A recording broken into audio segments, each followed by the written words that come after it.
Que el Señor le bendiga grandemente. Estamos ahora iniciando nuestra reunión de estudio bíblico y a continuar con el tema de nuestro Dios, estudiando quién es el Señor, quién es el Dios único y verdadero a quien adoramos y que Él pueda revelarse a cada una de nuestras vidas. Vamos a orar al Señor para pedir su bendición. Padre nuestro, te damos gracias por tu palabra. Te damos gracias, Señor, porque tú te revelas a cada corazón.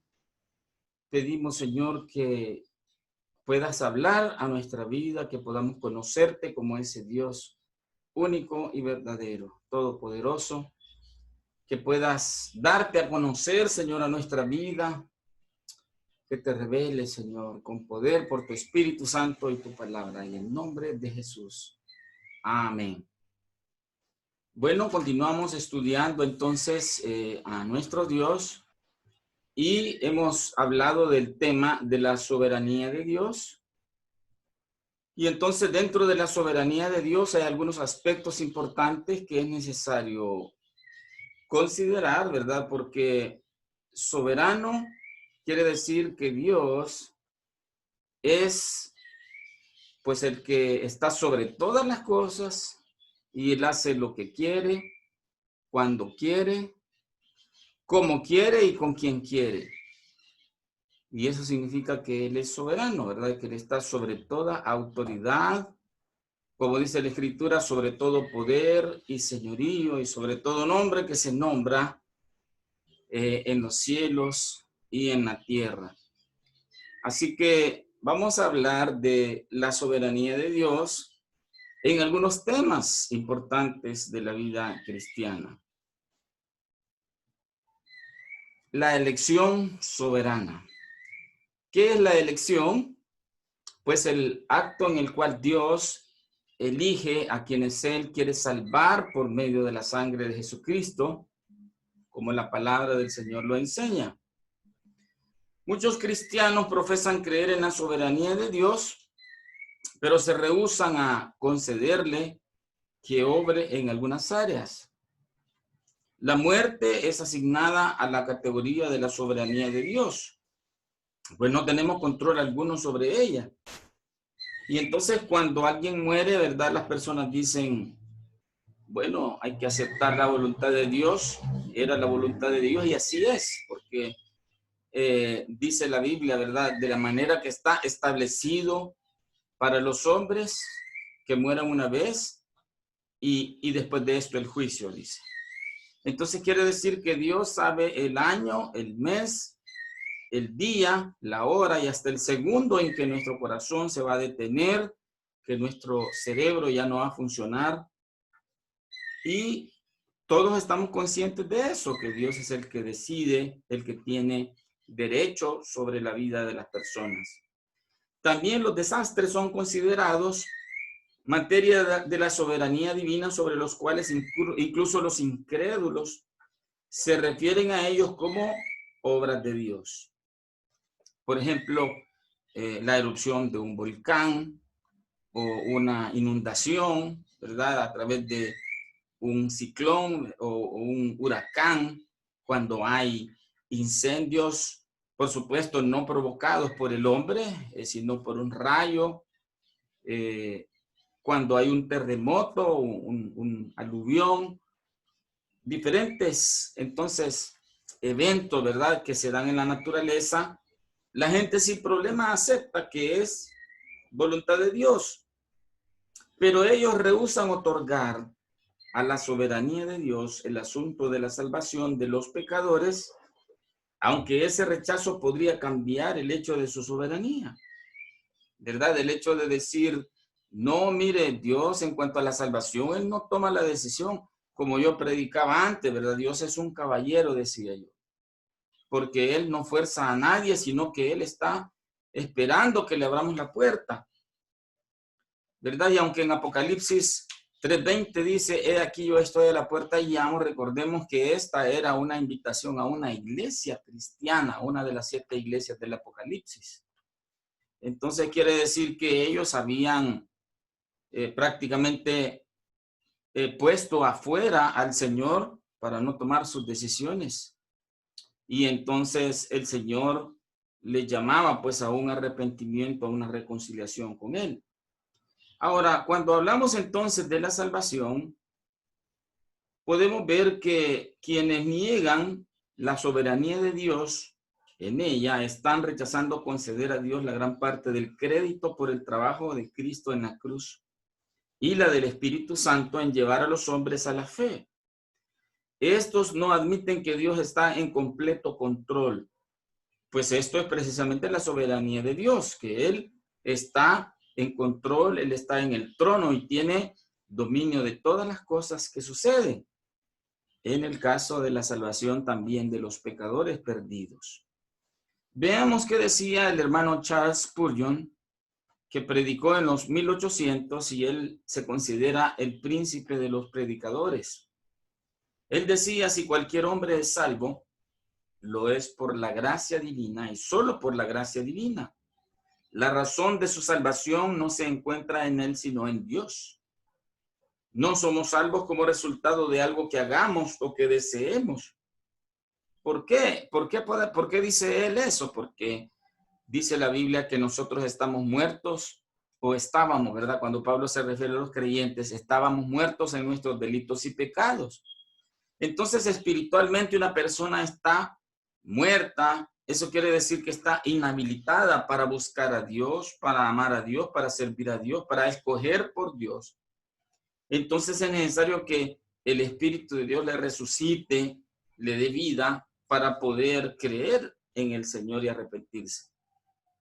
Y entonces dice Spurgeon, no somos salvos como resultado de algo que hagamos o deseemos, sino que haremos y desearemos como resultado de la buena voluntad de Dios y de la obra de su gracia en nuestros corazones. Por eso en Efesios 2 dice, ¿verdad? Porque por gracia sois salvos por medio de la fe, y esto no de vosotros, pues es don de Dios, no por obras para que nadie se gloríe. Entonces quiere decir que es el resultado de la voluntad de Dios y su obra en nuestro corazón, la conversión. No se trata de que hagamos que una persona repita una oración y digamos, no, él es salvo porque repitió la oración, sino que cuando el Espíritu de Dios produce vida en la persona, entonces es que esta persona reacciona y procede al arrepentimiento y a creer en Jesucristo y en su sacrificio. Él está antes de nuestras convicciones, antes de nuestros deseos, dice Charles Spurgeon, antes que nuestros temores y esperanzas. Todo lo que es bueno en nosotros, o lo será bueno, está precedido por la gracia de Dios y es el efecto de una causa divina en ella. Y sigue el texto diciendo, porque somos hechura suya, creados en Cristo Jesús para buenas obras, las cuales claramente dice, Dios preparó de antemano para que anduviésemos en ellas. Entonces, en Cristo están ya hechas las obras que nosotros sencillamente estamos llamados a andar en ellas. La gracia de Dios es soberana. ¿Qué quiere decir eso? Que Dios tiene el derecho absoluto de otorgar esa gracia a quien Él quiera y retenerla a quien Él quiera. Qué interesante y qué tremendo este pensamiento. Romanos 9, 15 y 16 dice, hablando, por cierto, Pablo de lo que Moisés decía, cuando Dios se manifestó a él. Pues a Moisés dice, tendré misericordia del que yo tenga misericordia y me compadeceré del que yo me compadezca. Así que no depende del que corre, del que quiere, perdón, ni del que corre, sino de Dios que tiene misericordia. Entonces, porque puede haber un querer, como cuando uno tiene un deseo vago, ¿verdad? Uno puede decir, yo quisiera ir al cielo. ¿Y cuántas personas en esta vida les hemos preguntado, mire, usted se quisiera ir al infierno? Ellos dicen, no, yo no quiero ir al infierno. O si se les pregunta, ¿usted quisiera ir al cielo? Claro que sí, dicen, ¿verdad? Pero, ¿qué pasa con su vida? Su vida no es de alguien que va para el cielo. Entonces, ¿por qué? Porque cuando Dios tiene misericordia, entonces pone el querer, pone la voluntad, pone la transformación. Entonces, dice la palabra del Señor que Dios tiene misericordia del que quiere tener misericordia. Dios es soberano y la obra del Espíritu Santo para regenerar a un pecador, ¿verdad? Es manifiesta en esa soberanía. Fue comparada con el viento. No tenemos control sobre él mismo. Podemos predicar el evangelio, urgir a los pecadores al arrepentimiento, invitarles a creer en el Salvador, pero solo Dios puede producir, según el puro afecto de su voluntad, el nuevo nacimiento. Puede ser que haya personas que se le hable, se le comparta el evangelio, la palabra de Dios, y lo que hace es burlarse, reírse. Y hay personas que pasan años que se les habla y dicen, no, es bonito, dice. Pero uno ve que no es transformado.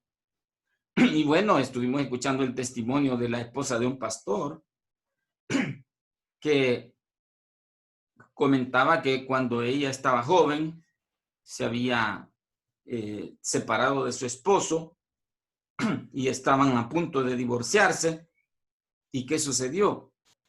Le regalaron un pequeño tratado donde hablaba la palabra de Dios. Y entonces, a través del primer versículo que ella leyó, el Espíritu Santo hizo la obra en su corazón y ahí ella se arrepintió de sus pecados y creyó en Cristo Jesús. Qué interesante. Veamos que dice la palabra del Señor en Juan 3:8.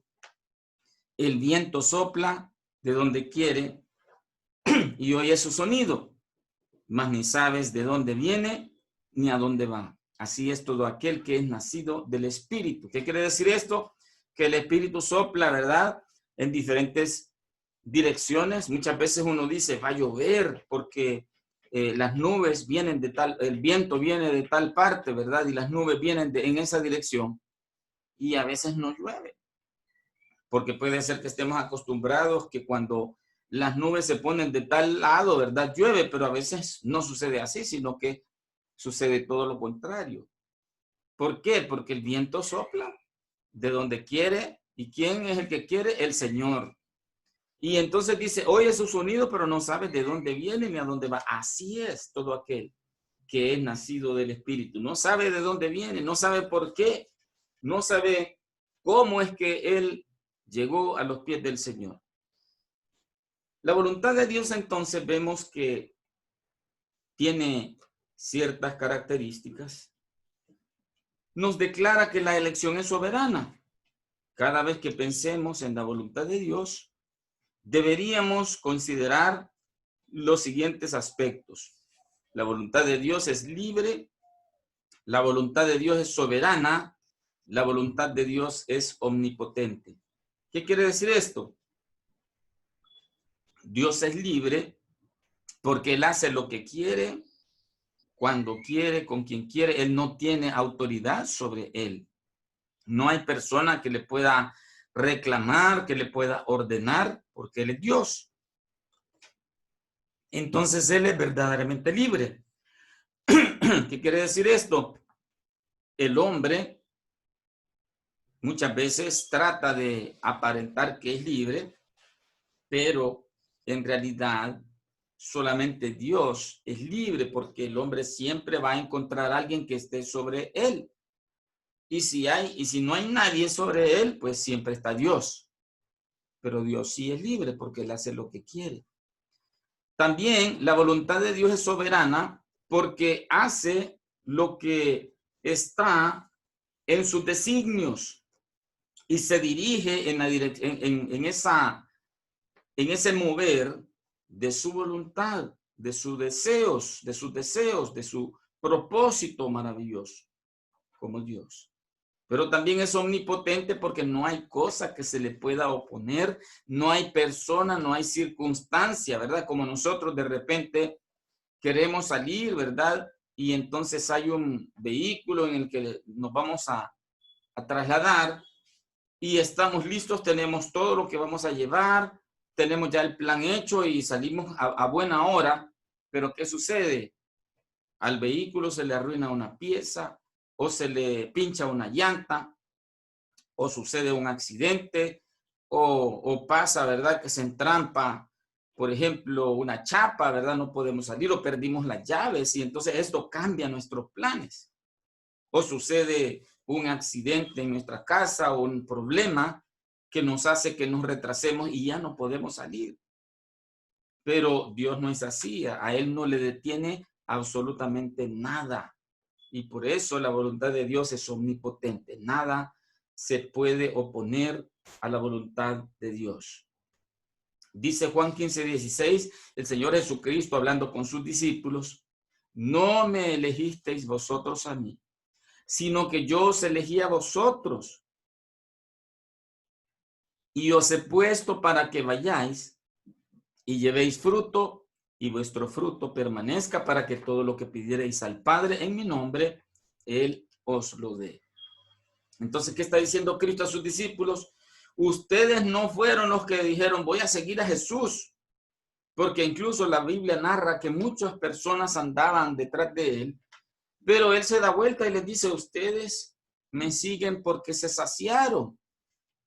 Y así, ¿verdad? Cuando las cosas ya fueron más duras, cuando Jesús dijo cosas difíciles de entender, dijeron, dura es esta palabra, ¿quién la puede oír? Y dice que ya no andaban muchos detrás de Él, siguiéndole.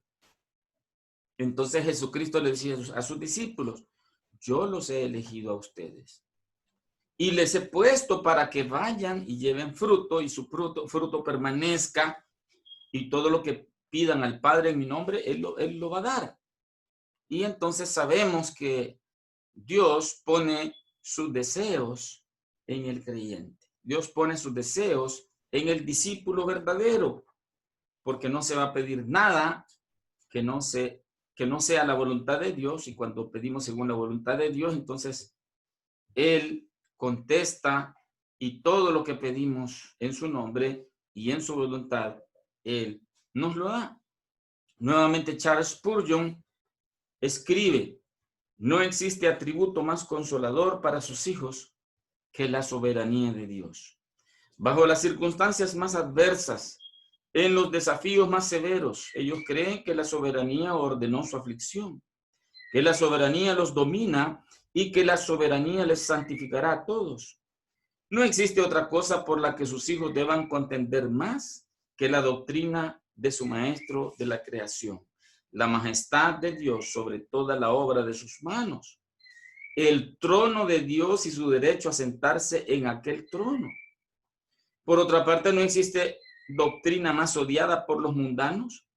No existe otra verdad de la cual hayan hecho un juego como la grande, estupenda, pero más verdadera de la doctrina que la doctrina de la soberanía del infinito Jehová. Los hombres aceptarán que Dios esté en todas partes, excepto en su trono.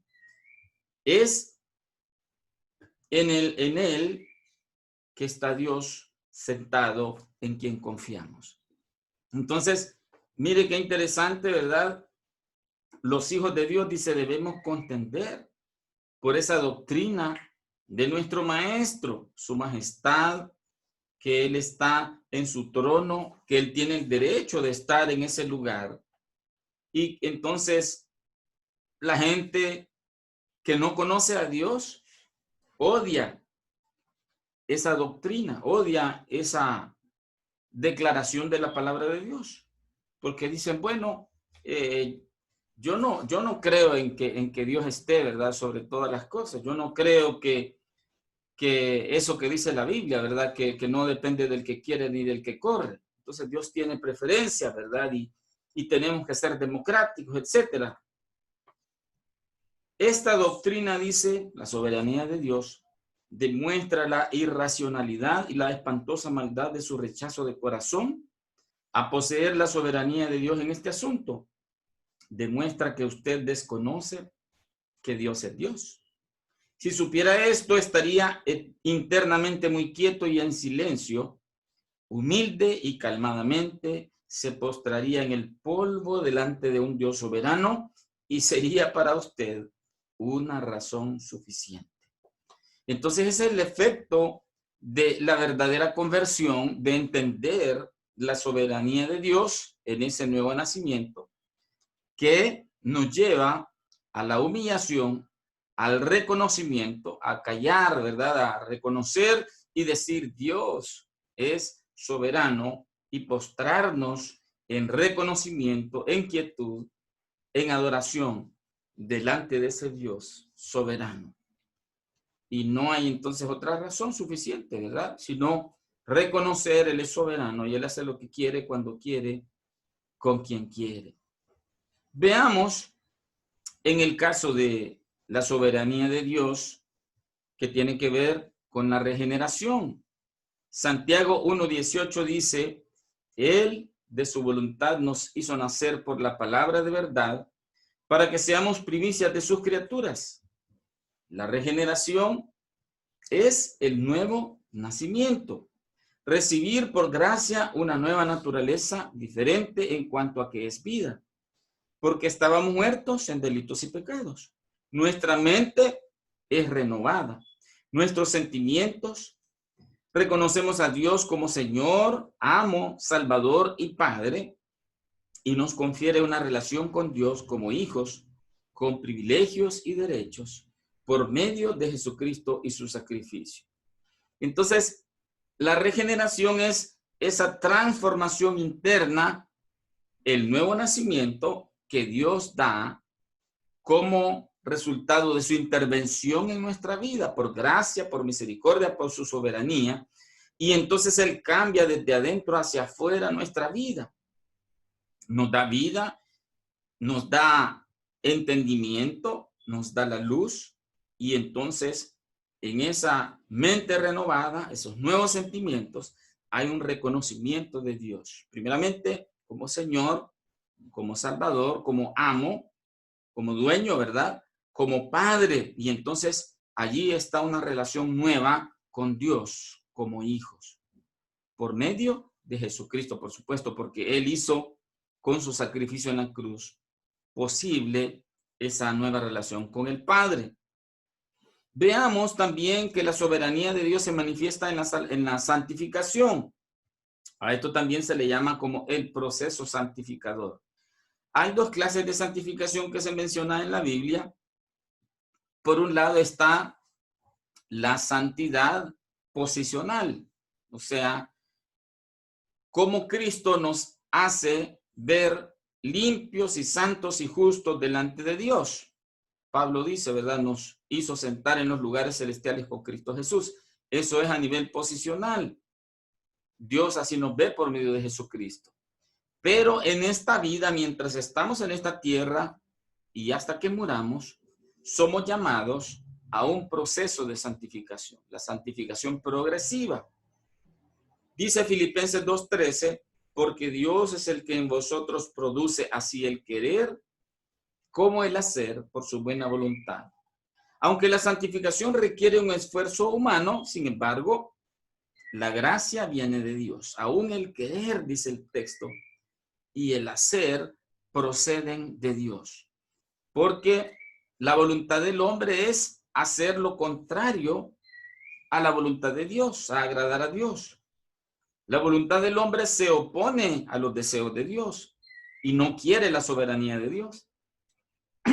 Pero cuando hay una nueva naturaleza, entonces los deseos serán a buscar agradar al Señor, buscar ser cada día más santo, apartándose cada día para Dios. Veamos también que la soberanía de Dios se da en los sufrimientos de los creyentes. Tenemos el caso del apóstol Pablo, ¿verdad? Cómo padeció siendo encarcelado con Silas. Él también fue azotado, tanto con varas como con látigo. Él fue apresado y tratado pues como un delincuente. Y por supuesto injustamente, ¿verdad? Él también participó de muchas dificultades y sufrimientos, como por ejemplo cuando tuvo un naufragio en la isla de Malta. Pero entonces dice la palabra de Dios en 1 Pedro 3:17, porque mejor es que padezcáis haciendo el bien, si la voluntad de Dios así lo quiere, que haciendo el mal. Es parte del propósito de Dios que el creyente participe de la formación a través del horno de los padecimientos, las dificultades, las tribulaciones que se cumplen en todos los creyentes en el mundo. Veamos también que la soberanía de Dios se manifiesta en la vida del hombre. Hechos 18:21 dice, sino que se despidió de ellos diciendo, es necesario que en todo caso yo guarde en Jerusalén la fiesta que viene, pero otra vez volveré a vosotros si Dios quiere. Entonces, aquí vemos cuando Pablo también, ¿verdad? Se despedía de los hermanos. Y entonces vemos que los siervos de Dios reconocían directamente que Dios era el que guiaba sus vidas, el que tomaba las decisiones sobre sus vidas. Romanos 15:30 dice, pero ruego, hermanos, por nuestro Señor Jesucristo y por el amor del Espíritu, que me ayudéis orando por mí a Dios, para que sea librado de los rebeldes que están en Judea, y que la ofrenda de mi servicio a los santos en Jerusalén sea acepta, para que con gozo llegue a vosotros por la voluntad de Dios, y que sea recreado juntamente con vosotros. Entonces estos hombres consagrados a Dios supeditaban todo a la voluntad de Dios, ponían todo bajo la soberanía de Dios, aún sobre sus intereses y sus deseos y propósitos. En una ocasión Pablo dice que oró que el Señor lo librara del aguijón, y el Señor le dijo, bástate mi gracia, porque mi poder se perfecciona en la debilidad. Pero también vemos al finalizar este tema de la soberanía de Dios, que Él tiene soberanía en las cosas más pequeñas. La voluntad de Dios está aún sobre las cosas más pequeñas que nos pudiéramos imaginar, y aún más pequeñas que un pajarito. Mateo 10:29, Cristo decía, ¿no se venden 2 pajarillos por un cuarto? Con todo, ni uno de ellos cae a tierra sin vuestro Padre. Parecería que, como el deísmo argumenta, Dios no se preocupa de las cosas creadas. Eso es lo que dicen las personas que están equivocadas con la doctrina o con la teología del deísmo. ¿Qué creen ellos? Pues que Dios hizo la creación y dejó la creación a su suerte. Dios no se preocupa de las cosas creadas, dicen, mucho menos de los pequeños seres vivientes. Sin embargo, Dios tiene cuidado de los pajarillos, Cristo mismo lo declaraba, de las flores, de las plantas, de toda la creación. Jesucristo decía, el Señor Jesucristo decía, que ni Salomón con toda su gloria se vistió como uno de los lirios del campo. Así que vemos cómo la soberanía de Dios se manifiesta en muchas cosas, hasta en las cosas más pequeñas. Así que el Señor nos ayude a reconocer, a recibir y a reconocer la soberanía de Dios y alabarle porque Él es digno, porque Él está en el trono y Él está en control de todas las cosas, aunque todas las cosas a veces parezcan como que están fuera de control. Pero Dios está en su trono y Él reina, y es necesario que le conozcamos como nuestro Dios soberano, el único y verdadero. Padre nuestro, te damos gracias por tu palabra y la podemos estudiar, Señor, por tu gracia, reconociendo que tú eres soberano, que tú estás sobre todo principado y autoridad y poder y señorío. Enséñanos, Señor, cada día más a reconocer tu soberanía y caer postrado delante de ti, reconociendo que tú estás en el trono.